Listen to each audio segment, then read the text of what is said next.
Hello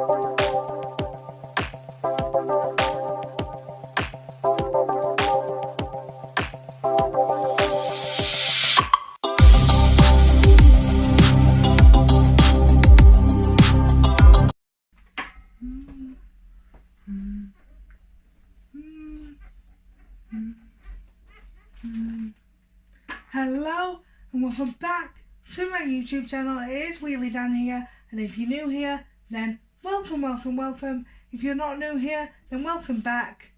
But for today's video, I thought I would do something that's fairly different for me. I thought I would come to you and do a sit down video and basically tell you guys about my condition, what my condition is and how it affects me, and when I was diagnosed and all that kind of stuff, because it is a question, to be honest, that I've got throughout my life on a number of occasions. And I've always, I wouldn't say I've skirted around the issue, because I do always say that if you've got a question about my about my condition, then always come and ask. I won't shy away from answering your questions. So for you guys to get to know me better, I thought I'd do this video just so that you have a background on my disability, what it is, why I ended up like this when I was diagnosed, just so that we can have a better understanding of each other and you kind of get a better understanding on my channel. So without further ado, let's get in this video. That's physically impossible. Without further ado, let's get into this video and let's answer all of your questions that you might have. So, as you'll have probably seen from previous videos on my channel, I do actually use a wheelchair, because I don't hide away from that fact. I do use a wheelchair, and the reason for that is basically I have been diagnosed with a condition that is actually known as spastic diplegic cerebral palsy. Now I'm saying that slowly because it's even hard for me to say and I live with it. So what we do is we just call it CP for short, or cerebral palsy. Like most doctors and nurses will refer to it as cerebral palsy, and if somebody asks me what I have, then I just refer to it as cerebral palsy, because ain't nobody got time for saying that big long word. But yes, so basically the way this came about was when I was quite young, so when I was, of toddler age, when I was of a baby, and you learn things like to sit up on your own, to stand on your own, to walk on your own. Basically my dad was noticing some things that weren't quite what you'd class as normal. So he noticed that I wasn't developing at the rate a baby should. Now my dad knew that obviously, you get the whole, babies develop at different rates at different times, each baby is different. And my dad knew this, so he left it for quite a while. But then he noticed that I wasn't sitting up when I should, he noticed that I wasn't standing when I should be, I wasn't walking when I should be. So this went on for quite a while and my dad was getting quite concerned. So he actually decided to air his concerns to his mum, which is obviously my grandma, and they then decided, I don't know if he went with my grandma or if he went on his own, but he as a father then decided to take me to the GP, to the hospital, wherever he took me, and air his concerns. And then basically, obviously the doctor seeing me, the nurses seeing me, or whoever saw me, actually seconded my dad's thoughts and said, you know what, I am a bit concerned. This shouldn't be happening. This isn't normal. She should be developing at a faster rate than she is. So I think I got referred to hospitals and stuff, and I had all these exams, all these tests, all these appointments, all these, doctors and nurses around me. And it wasn't until the Christmas after my first birthday, so on Christmas Eve, my dad actually got told what my condition actually was. Now, what a time to be told that your daughter has a life-changing condition, pardon me, just getting comfortable, but what a time to be told that your daughter has a lifelong condition, like Christmas Eve, the day before Santa comes and makes your daughter's Christmas.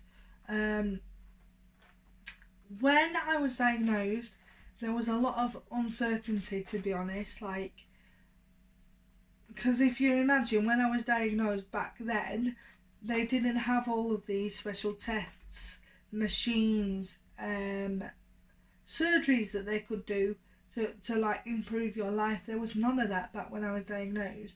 So a lot of it was a lot of uncertainty, to be honest. Like, nobody knew anything. Well, they did, the doctors did, but they didn't know as much as they know now. So it was, when my dad was being told about this condition, it was very much, we don't know what she's going to be like until she grows. Like, until she grows and develops, we don't know how this condition is going to affect her.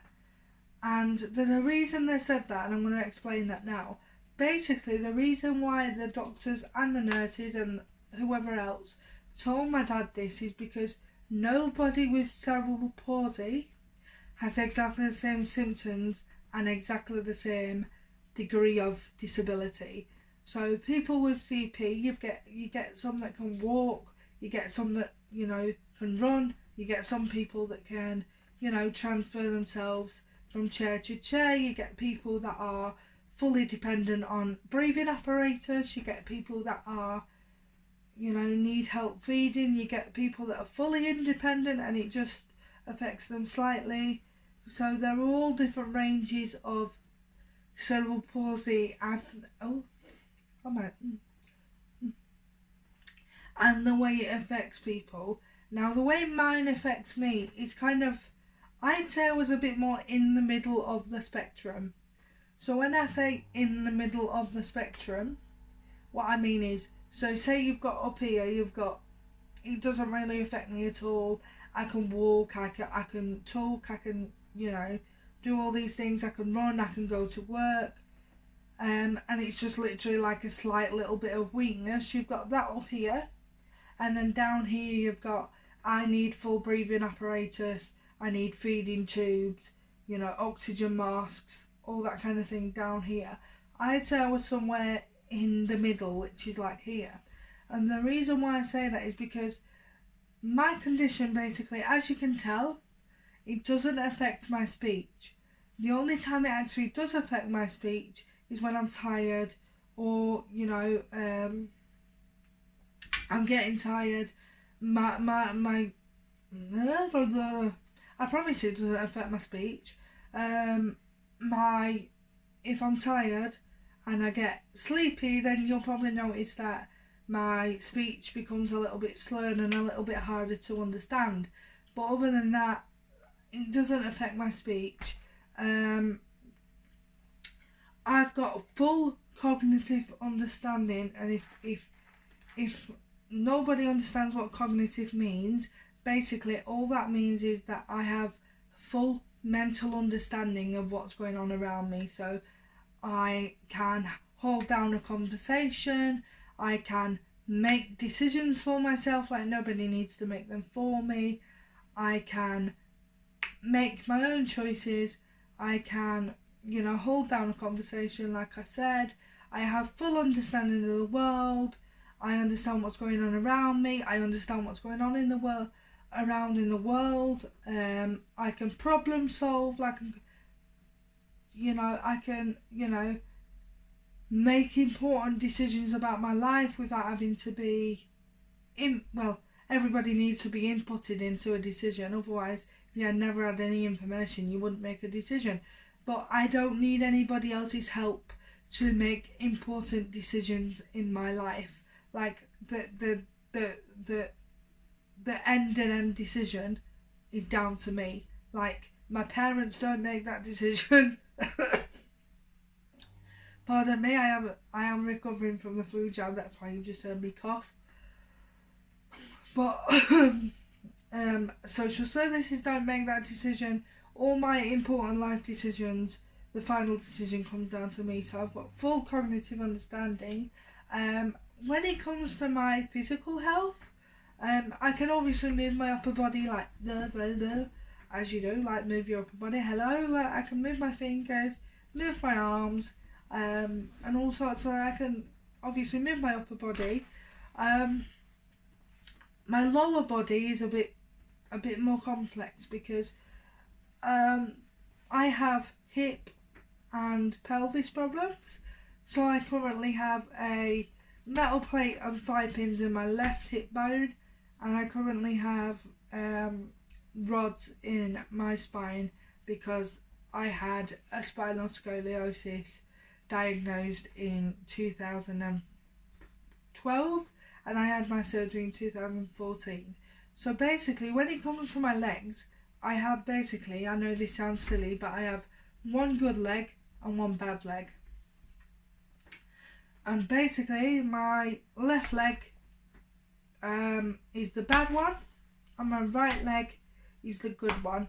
So when it comes to standing and stuff, I'm going to be honest, I can't walk at all. Like, that ability was taken away from me when I was 6 years of age. But I can actually stand with the aid of somebody else or with the aid of a standing aid.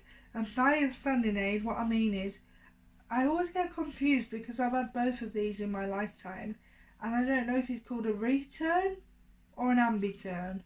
But basically, what one of them are is basically, it goes. I take my seatbelt off, so I take my seatbelt off, and basically this standing aid goes in front of me, so in line with my wheelchair.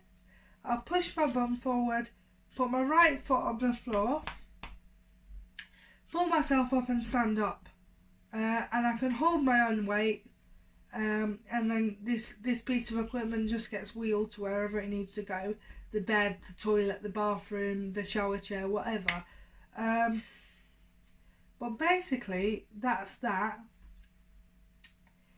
And when it comes to my legs, I actually do only weight bear on one foot, which is my right foot, because my left foot is, well, when I say short, I mean really short. And if any of my family and friends watch this, you will know how short I'm talking.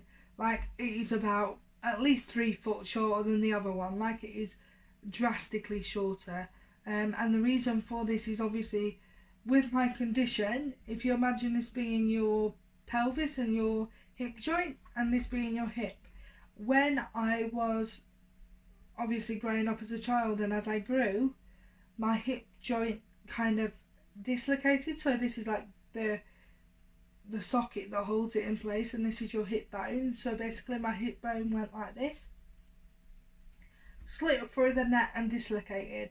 And that's happened a fair few times, and I've had hip surgery 4 times. 4 times? Yeah.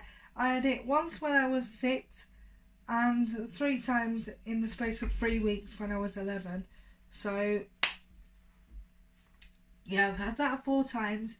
So basically all my weight goes through my right foot. So when I stand, when I transfer, when I go from the toilet to the bed, when I go from the bed to the toilet, or the toilet to my chair, or the chair to my bed, or the bed to my chair, my right foot is the reason why I can stand. If it wasn't for my right foot, then I wouldn't be able to stand up. Like, I'm not even going to lie, I'm not going to bullshit. If it wasn't for my right foot, then I wouldn't be able to stand. So, thank you. Casually thanking your right leg there for keeping you stable. But yeah, so basically, as you can probably tell from this discussion, my CP actually affects my lower body more than the top half of my top half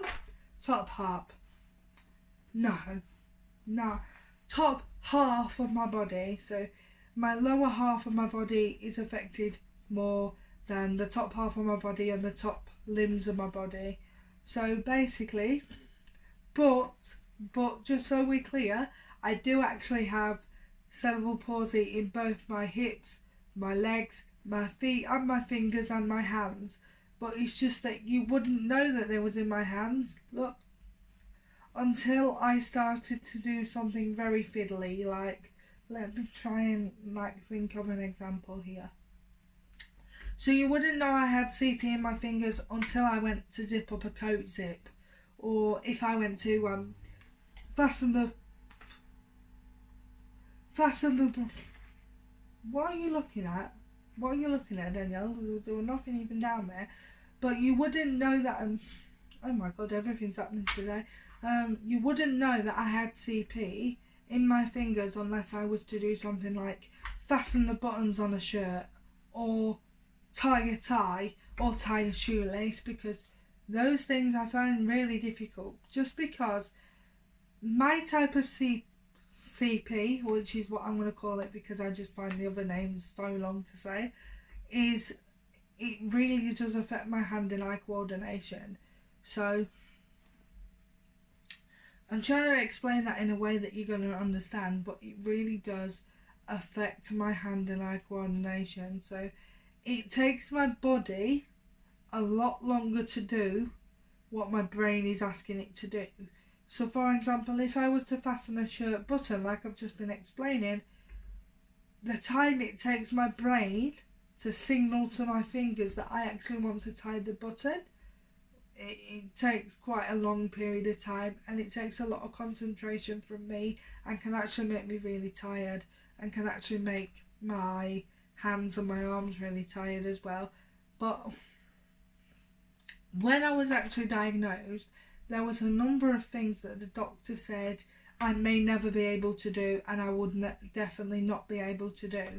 So like I said earlier, when I was diagnosed, there weren't any of this, there weren't any, magic tests you could do. There weren't any surgery available to make me better. There weren't any of this that's available today, like specialised surgery that you can go to America for and pay millions and millions of pounds for. There was none of that, so it was a lot of the unknown. And when my dad was sat there and waiting, he was told that basically we wouldn't know how bad I was until I hit my teen years, so maybe 12, 13, 14, up to probably about 15, 16. We didn't know how bad I was going to be. Like, I could need help with feeding, I could need help with dressing, showering, feeding, even breathing. Like, we didn't know how bad I was going to be. But there was a number of things I was told I would never ever do. So one of them things was I would never ever go to a mainstream primary or secondary or nursery, because apparently I just wouldn't have the social understanding, which, as we can probably all see right about now, that was a load of bollocks. But we didn't know that back then. So basically, the quick backstory to that, they turned around to my dad and said she will never go to a mainstream school simply because we highly doubt that she's going to have the social understanding and the mental ability to understand what's going on around her. So when it comes to the age of like 2, 3, 4, when you're actually looking at nurseries and, transitioning from staying at home all day with your mum or your dad or both your parents to then going to nursery for half a day or a full day, depending on, your situation, my dad was like, well, now what do I do? Like, what do I do? Because they've said she won't have the mental capacity.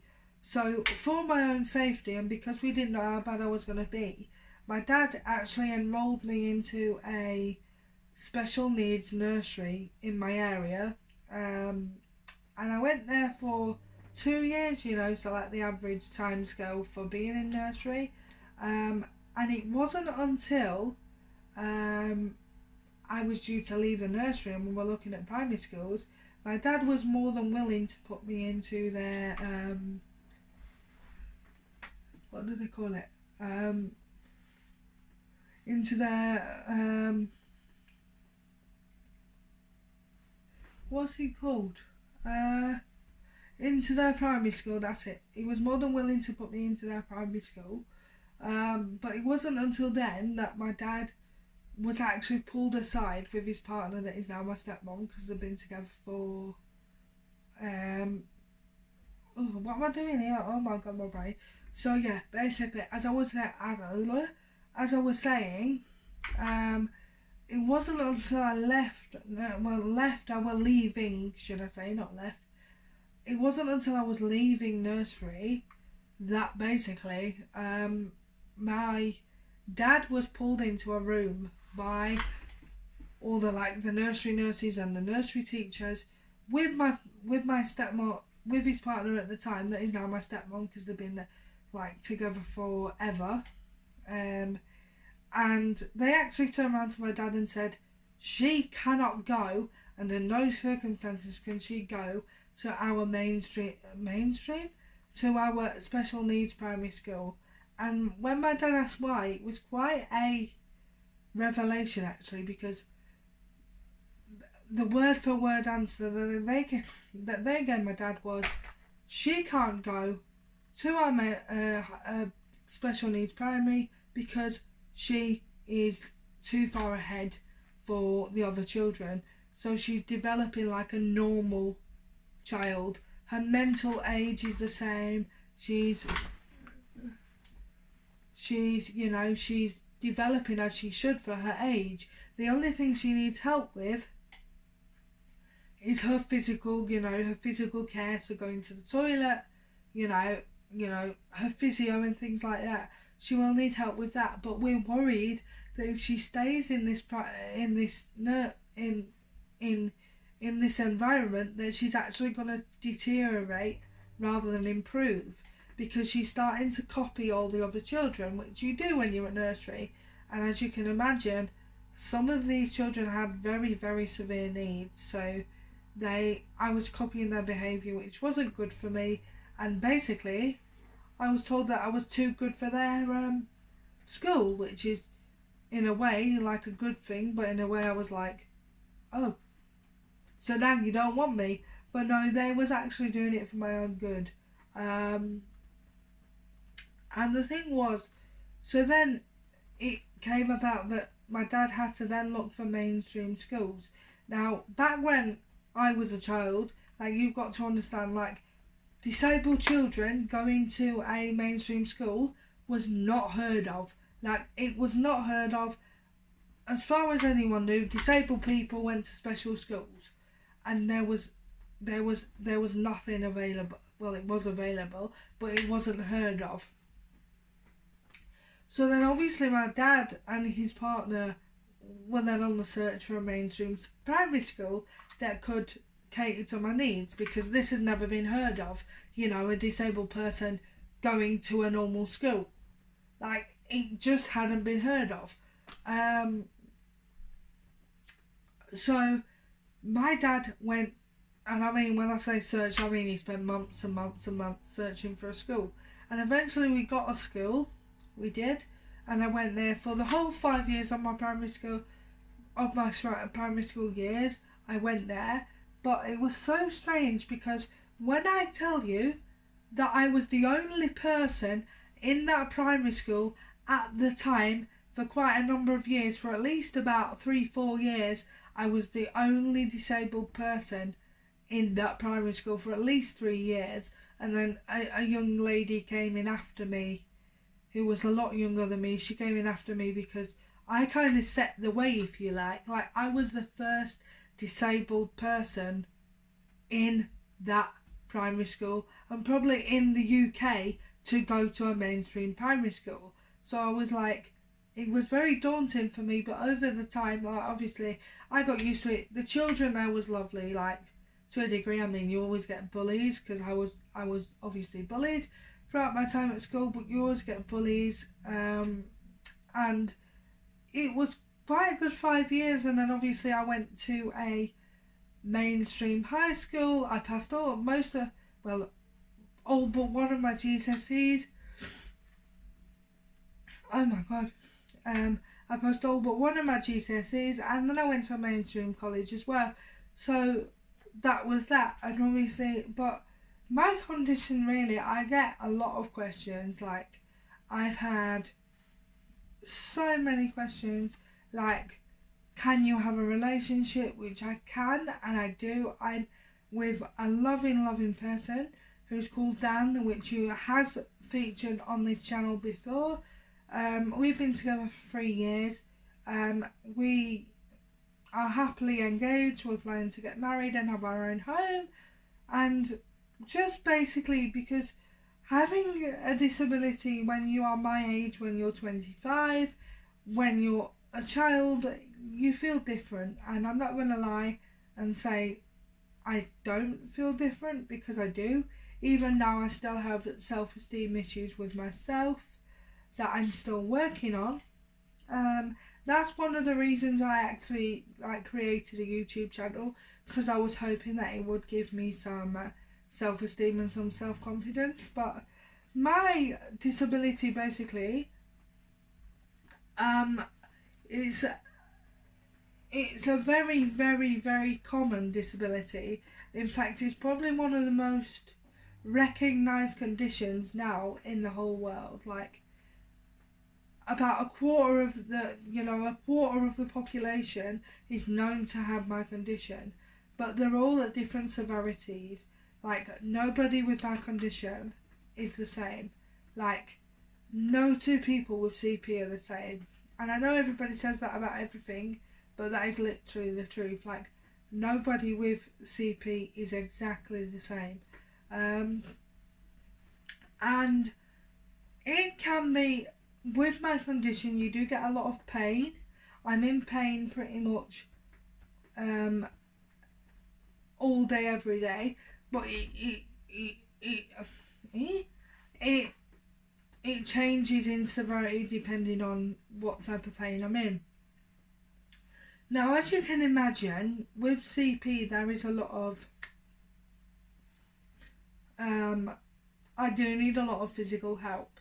So I'm going to get it out there early on this channel that my family and my mum and my dad and my fiance do actually help me a lot with washing. Oh, and my care assistants. They do actually help me a lot with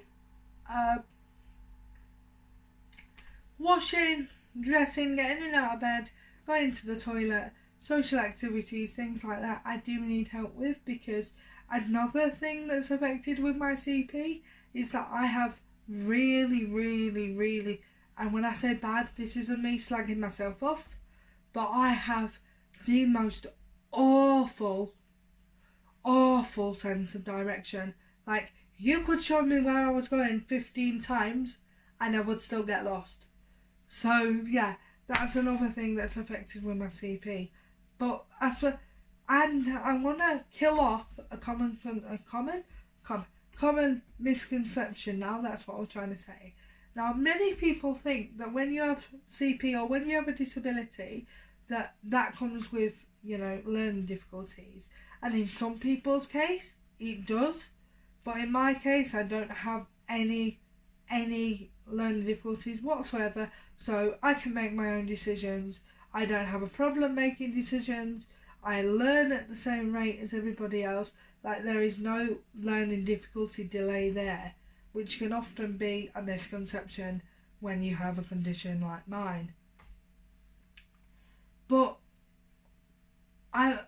by starting this channel, I kind of hoped that it would give you an insight into my life, because having CP, as you can imagine, like, most of the time when I'm on camera, I try and keep things fun, I try and keep things happy, smiley, quite upbeat and quite positive. But the truth is, when you have a condition like mine, like, you don't know what you're going to wake up to.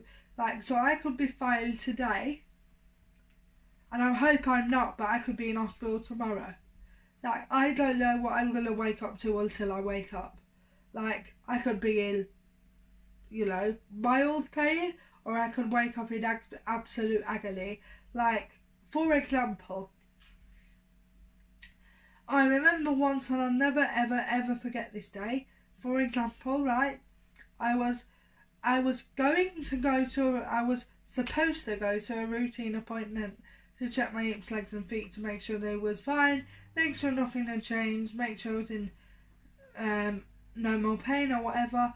So I get to this hospital in my town where the hospital was. I goes to this hospital, sits there on the chair, goes to see this doctor, this consultant, sat on the chair, and he said, have you got any more problems? And I said, oh, well, it's just my ribs are hurting a little bit, but other than that, so he said, do you mind if I take your top off and we have a look and see how things are?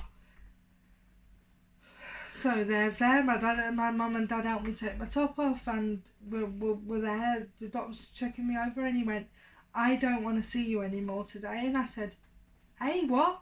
And I was like 14 at the time, I think I was, and I was like, hey, what? What do you mean? I don't understand. And he said, no, you need to go and see a spinal surgeon, and you need to go and see one today.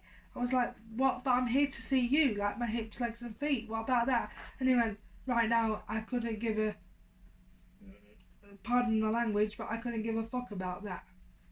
And so I was like, what? Excuse me. But, and then I said, well, right, well, now what happens? What now then? He went, oh, well, the surgeon already knows you're on your way down. Go down the corridor and turn right. So we goes in this corridor, sits there on the chair. This guy turned round, this surgeon, he went, hiya, my name is, and gave me his name. I'm not going to disclose his name just because that's, private to him. But he said, my name is, give me his name, and said, let me have a look. So he took my top off again. Goes in there, he went, I don't even need to look at this. I already know what it is. And I said, what? He said, I'm not going to disclose to you what I think it is. I just need an x-ray to make sure.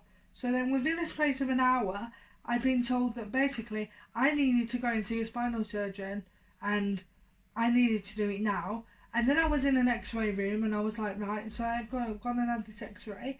I came back, and within the space of an hour of arriving, I literally had a doctor turn around to me and say, you've got a spinal scoliosis, and it is the worst one we've ever seen in my career, in both adults and children. And if I don't sort this now, and if I don't get hold of this now, then there will be nothing that I can do, but we need to sort it now because it is slowly crushing all of your organs.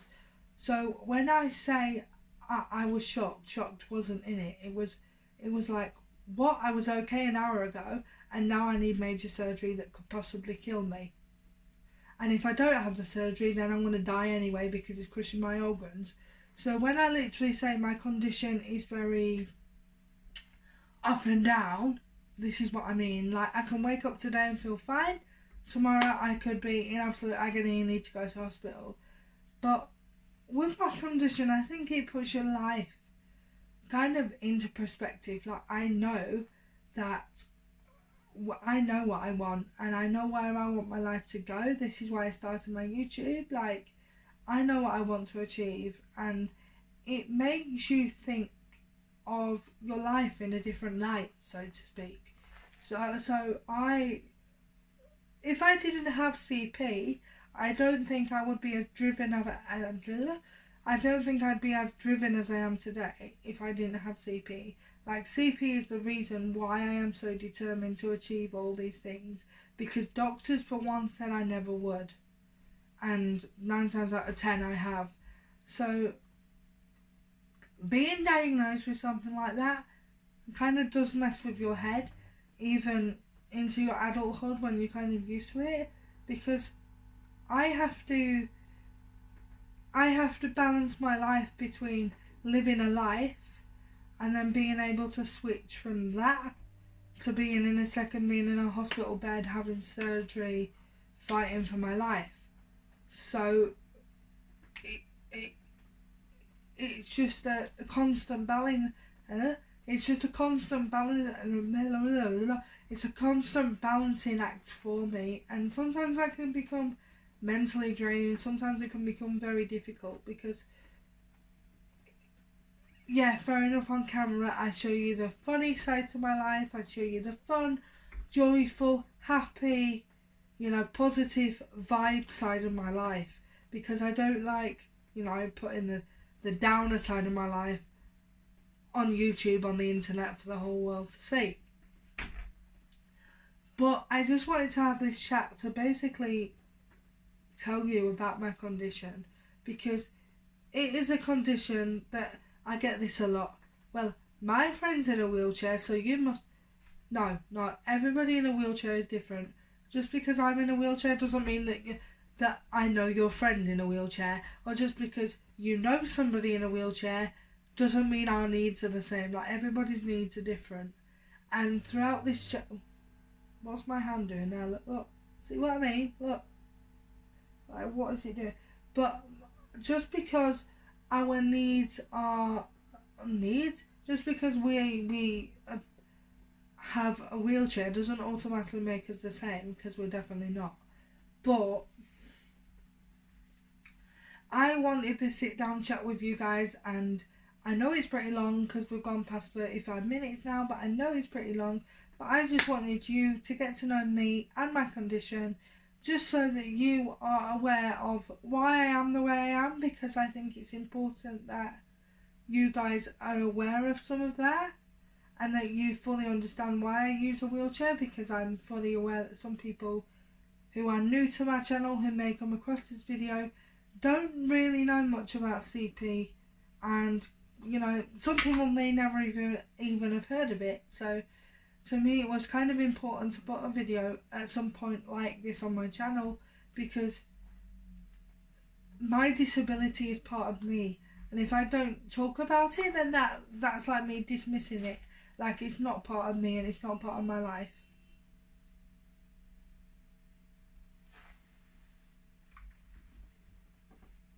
And it is.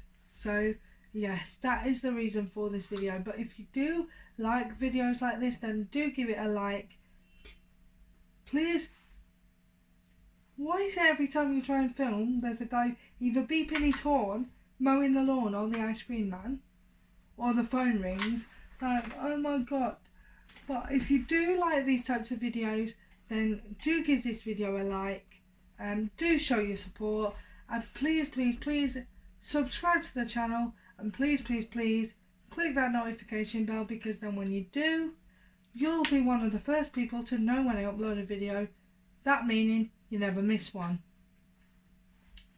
But it's going to be bye for now from me, and my next upload will be on Friday. So I will see you guys Friday? No, this is going up on Friday. My next upload will be on Monday. So I will see you guys on Monday, and I hope you enjoyed this video, and if you did, like I said, please give it a like, and if you subscribe to the channel, make sure that you click that notification bell so that you get notified as soon as I upload a video, and bye!